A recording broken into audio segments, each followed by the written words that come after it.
The news day continues here on One News Now. I'm Pauline Rizosa. Following her heated exchange with Senator Risa Hontiveros, Vice President Sara Duterte tells the public to stay tuned for her next book. From one being about friendship, she says the new book will be about betrayal. Mobile journalist Kayla Macantan with a report.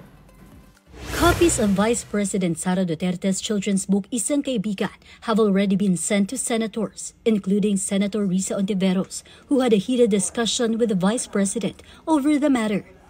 Hontiveros questioned the 10 million pesos requested by the Office of the Vice President to fund the distribution of the book to 200,000 children, along with school bags and supplies. Duterte then accused Hontiveros of politicizing the issue. After being handed a copy, the senator scanned through the children's book. What do you think about it, ma'am? Scan ko pa lang eh. Colorful yung illustrations. Tapos, mamaya basahin ko verbatim yung text. The children's book, Isang Kaibigan, is about a bird named Quago, who has many friends. However, when a storm destroys his nest, his friends abandon him. But one friend returns and helps Quago rebuild his nest. The lesson of the book is about friendship and doing good for others. On the last page of Isang Kaibigan, you can see a photo of VP Sara with a caption stating that she is the 15th Vice President of the country and that she is a true friend. Speaking with Ted Filon and DJ Chacha on Radyo 5, OVP spokesperson attorney Michael Powa clarified that Vice President Sara's children's book is not for sale.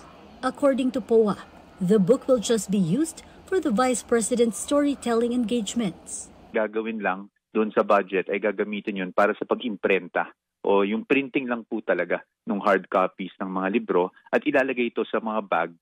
Dahil tuwing nagkakaroon po ng pagbibigay ng pagbabago bags, ay meron din pong storytelling ang ating Vice President.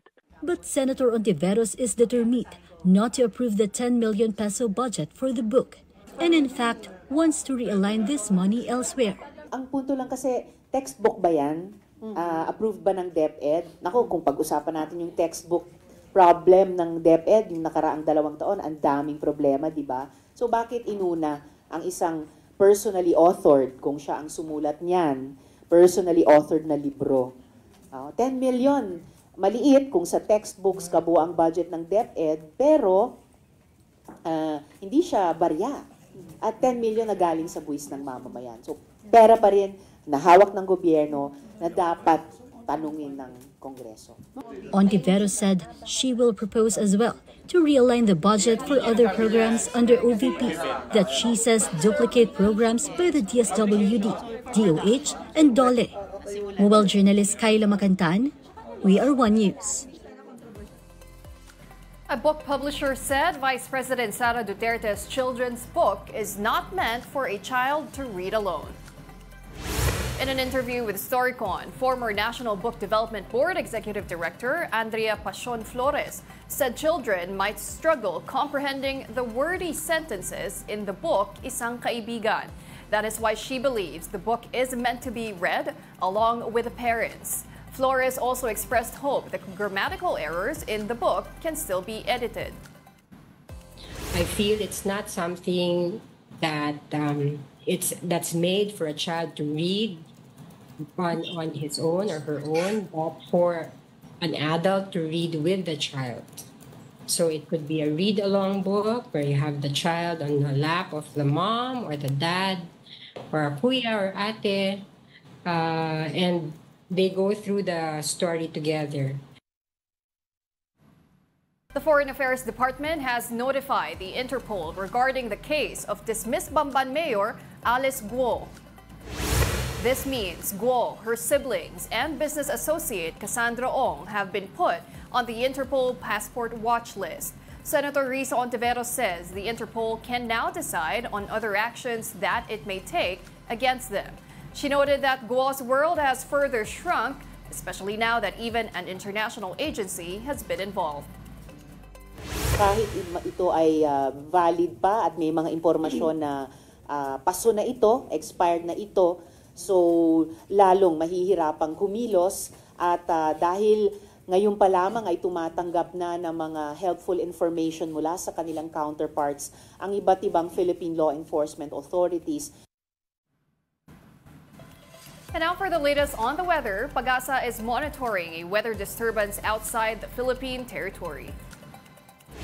Tropical storm Shanshan was last spotted some 2,140 kilometers east of central Luzon.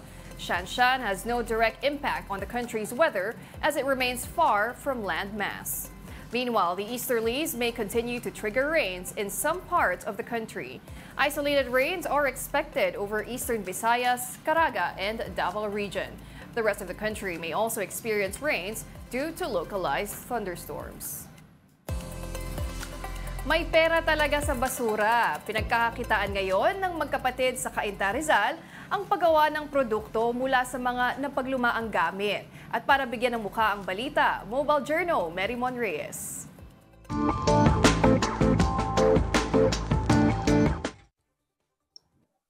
Mga kapatid, pag may napagsawaan o napaglumaan kayong gamit tulad ng laruan, tela, basahan o damit, ang iba, tinatapon lang ito. Pero alam nyo ba na may value pa rin itong taglay? Mga vase, accessories, bags at wallets, kahit pa stuffed toy, lahat ng to gawa mula sa scrap materials o basura. Ito ang Pop Junk Love, isang upcycling shop na binuo ng magkapatid na Roma at Roxanne mula Cainta. Nagsimula raw ito sa 5,000 piso lang na puhunan noong 2007. Pero bilang breadwinners, humanap sila ng mapagkakakitaan. Dito na nila naisipang gamitin ang mga napaglumaang gamit o basura. That's why we ended up, upcycling old toys into accessories. When we were starting out, sobrang dami, like bottle cap accessories, mga tansan magnets, mga bags gawa sa mga lumang damit, lumang pantalon. Basta kung may makita kaming basura that we think we can transform into something that will be appreciated by people. Ang dating tila DIY arts and crafts lang sa loob ng kanilang tahanan, umusbong noong 2017 at naging isang established shop na Common Room PH kung saan kasama nila ngayon ang higit 200 handcrafters na iisa ang common goal, ang pagpapausbong ng local products at pagbawas sa excessive waste sa mundo. Itong dalawa, yes, nakikita nyo na, gawa ito sa towel. So ginawa silang mga jacket. Harap hanggang likod, gawa ito sa towel.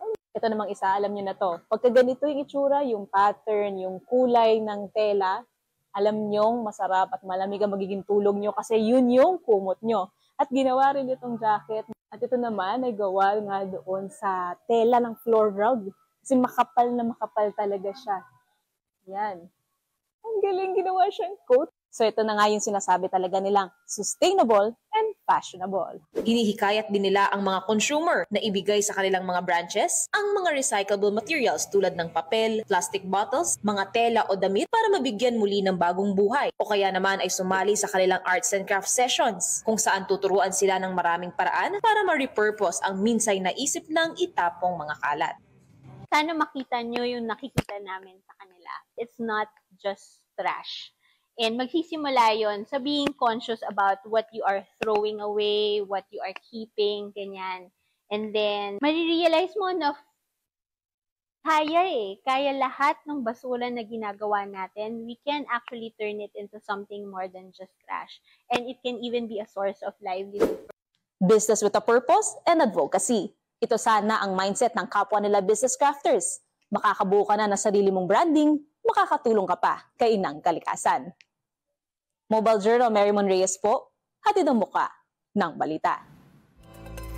And those are the top stories of the hour. I'm Pauline Verzosa. We are One News.